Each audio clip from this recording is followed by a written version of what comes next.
Teman-teman sekalian, saya ingin berbagi pengalaman. Saya pernah dialog dengan seorang doktor di UIN. Dari UIN maksud saya, dia dosen ngajar di Universitas Islam Negeri yang dulu IAIN di kota Makassar. Tepatnya di kota Gua. Waktu itu saya masih jadi dosen di Makassar beberapa tahun lalu. Kurang lebih kisah ini mungkin tahun 2001. Waktu itu subhanallah, saya tidak ada jadwal khutbah Jumat. Duduk pas di bawah mimbar, dokter ini khutbah Jumat. Lalu dia berkata, setelah menjelaskan Al-Baqarah 120 yang tadi sudah saya bacakan sebagian ayatnya, kurang lebih bunyinya a'udzubillahi minasyaitonir rajim walan tarda ankal yahud walan nasara hatta tattabi'a millatahum.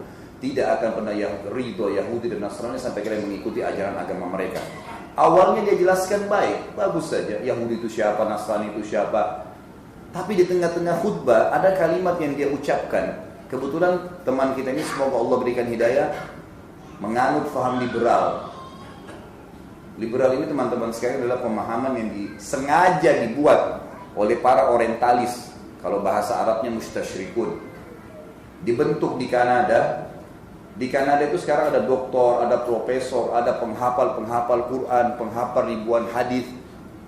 Dan ini kesaksian teman dekat saya di Madura, seorang kiai yang mengatakan dia kebetulan ambil S3, S2, S3 di sana. Dia bilang ada di sana profesor, doktor, hafal Quran, hafal ribuan hadis tapi Nasrani. Banyak, ngajar di kampus. Dan targetnya adalah bukan untuk masuk Islam, tapi untuk mencari celah syubhat yang bisa membuat umat Islam jadi bingung, dikacauin dalam agamanya. Itu ada, kampus khusus. Dan mereka mengirim beasiswa ke negara-negara Islam. Indonesia termasuk target nomor 1. Kemudian Universitas Islam seperti UIN ini, kalau ada yang lulus S1 cum laude, dikasih beasiswa S2, S3 di sana, gratis, ditanggung semua, pulang, lahir seperti pendiri-pendiri JIL itu. Apa kata-katanya orang-orang JIL ini?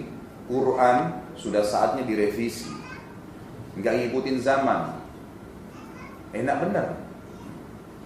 Allah subhanahu wa ta'ala mengatakan sudah sempurna Al-Quran. Lalu kemudian dia mengatakan perlu revisi. Mau disamakan dengan Injil. Injil tiap tahun di Vatikan memang direvisi sesuai maunya pastor mereka. Enggak ada revisi Quran dalam Islam. Kekal ditelawakan, a'udzubillahi minasyaitonir rajim, inna nahnu nazzalna dzikra wa inna lahu lahafidun. Kami turunkan Al-Quran dan kami pasti menjaganya. Kata ulama tafsir, mustahil Al-Quran bisa berubah sampai hari kiamat, enggak ada.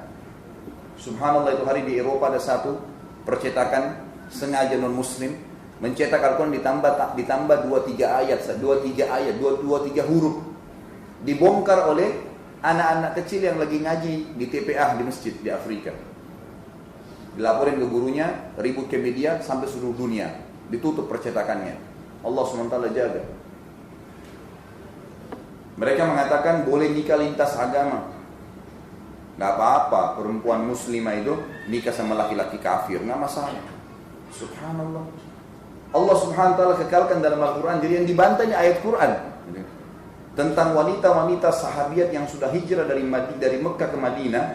Allah SWT melarang Nabi Muhammad SAW mengembalikan wanita tersebut kepada suami-suami mereka kalau mereka masih dalam keadaan kafir. A'udzubillahi minasyaitonir rajim, la hunna hillun lahum wa la hum yahilluna lahun, kata Allah. Jangan pernah kau kembalikan wanita-wanita yang telah masuk Islam, hai Muhammad, kepada suami-suami mereka, karena mereka tidak halal lagi untuk wanita ini. Wanita ini pun tidak halal lagi buat mereka. Haram, gak boleh. Zainab radhiyallahu anha, anak Nabi sallallahu alaihi wasallam, menikah dengan As bin Abi As. Pada saat Nabi SAW itu jadi Nabi, Zainab beriman pada risalah ayahnya. Tetapi As bin Abi As tidak mau beriman. Apa yang terjadi? Nabi SAW pisahkan langsung. Terpisah antara Zainab sama suaminya ini sekitar 15 tahun. Nggak kumpul lagi. Sampai As bin Abi As syahadat. Kapan dia syahadat? Ternyata waktu perang Badar tahun 2 Hijriah ikut perang bersama pasukan musyrikin dan jadi tawanan.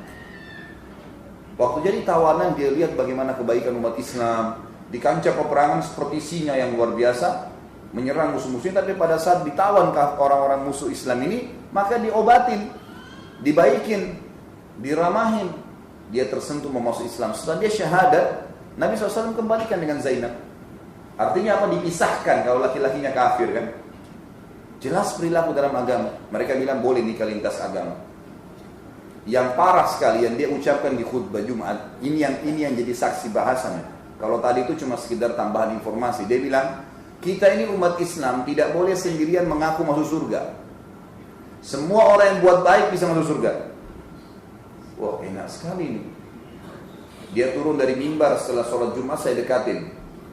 Lalu saya bilang, akhi, setelah assalamualaikum. Langsung dia bilang, waalaikumsalam. Jawab. Saya bilang, tadi antum bilang di atas mimbar, kalau semua agama itu sama. Karena semua orang yang berbuat baik bisa masuk surga. Benar, akhi? Ciri khasnya teman-teman yang jil ini, semoga Allah kasih hidayah. Mereka selalu mengejar titel-titel tinggi di akademik, S2, S3. Tujuannya supaya tidak didebati oleh orang awam. Kalaupun antum ahli ilm, datang berdebat, itu mereka segan sekali, hati-hati. Pertama dia tanya saya, Anda ini siapa dan titelnya apa? Saya bilang, saya Khalid Basalama. Kalau titel nggak usah tanya. Kebetulan waktu itu memang saya lagi susun disertasi S3 saya. Saya nggak jauh dari Anda, nggak usah tanya itu. Jawab saja pertanyaan saya bilang. Saya ingin mendengarkan pendapat Anda pribadi setelah khutbah di atas mimbar, dan di sini waktu itu kebetulan mungkin 1.000-2.000 orang yang hadir Jumat. Anda mengatakan ya bahwasanya semua agama sama, semua orang berbuat baik bisa masuk surga. Jawab pendapat Anda pribadi, nggak usah pendapat para ulama. Firman Allah Subhanahu wa taala dalam surah Al-Bayyinah, juz 30, anak kecil muslim hafal. Allah berfirman, a'udzubillahi minasyaitonir rajim, innal ladzina kafaru min ahlil kitabi wal musyrikina fi nari jahannam khalidina fiha. Terjemahannya, sesungguhnya kata Allah telah kafir ahli kitab, Yahudi dan Nasrani dan orang-orang musyrik, dan mereka akan kekal dalam api neraka kalau mereka meninggal dalam keyakinan tersebut. Bagaimana pendapat Anda pribadi? Allah mengatakan mereka kafir, Anda bilang tidak bisa masuk surga? Berdiam dia. Lalu saya bilang, baik, yang kedua, bagaimana pendapat Anda dengan sabda Nabi SAW? Hadis riwayat Muslim. Kata Nabi SAW, tidak ada seorang pun dari Yahudi, Nasrani, Majusi, penyembah api yang mendengarkan saya diutus menjadi Nabi, lalu kemudian dia tidak mengikuti risalah saya dan dia meninggal dalam keyakinan itu, kecuali pasti jadi penghuni neraka. Diam dia. Kira-kira mau dijawab seperti apa? Ayat jelas, hadis jelas. Dia tundukkan kepalanya lalu diangkat dan dia mengatakan, tapi bagaimana perasaan mereka kalau kita bilang itu?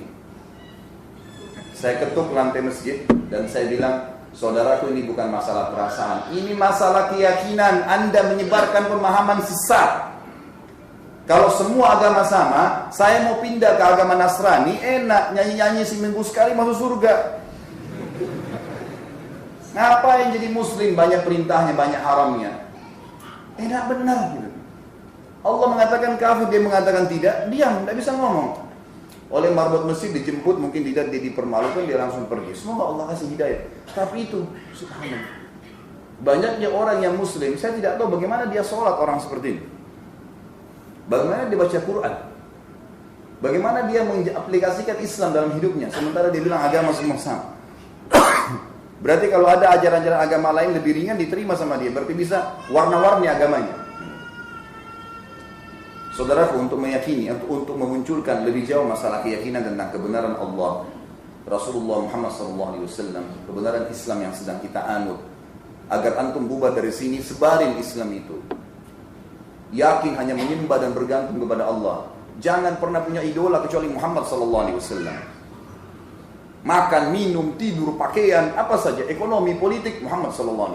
Nggak ada yang lain. Sahabat mencontohi saja beliau, tapi Nabi SAW asasnya. Ada buku saya, insya Allah akan terbit mudah-mudahan dalam waktu dekat, judulnya Kiai Saya Muhammad, Kiai Anda Siapa? Banyak sekali ini saya luruskan, kiai-kiai di Indonesia mengalahkan Nabi Muhammad SAW. Buat macam-macam ibadah yang Nabi tidak contohin. Tanya Pak Kiai, ngapain buat ini? Kan Nabi tidak pernah contohin. Ada contohnya nggak? Nggak ada contohnya. Tapi kan baik. Loh, kok tapi baik? Enak benar kalau begitu, setiap orang bisa buat semaunya saja. Bayangkan ikhwan dan akhwat sekalian, kalau setiap orang bebas berbuat semaunya dalam agama ini, saya buat mau, ini buat mau, ini buat mau, kira-kira tertinggal apa dalam agamanya Allah? Tidak Sudah nggak ada lagi. Kita harus menjaga kemurnian Islam.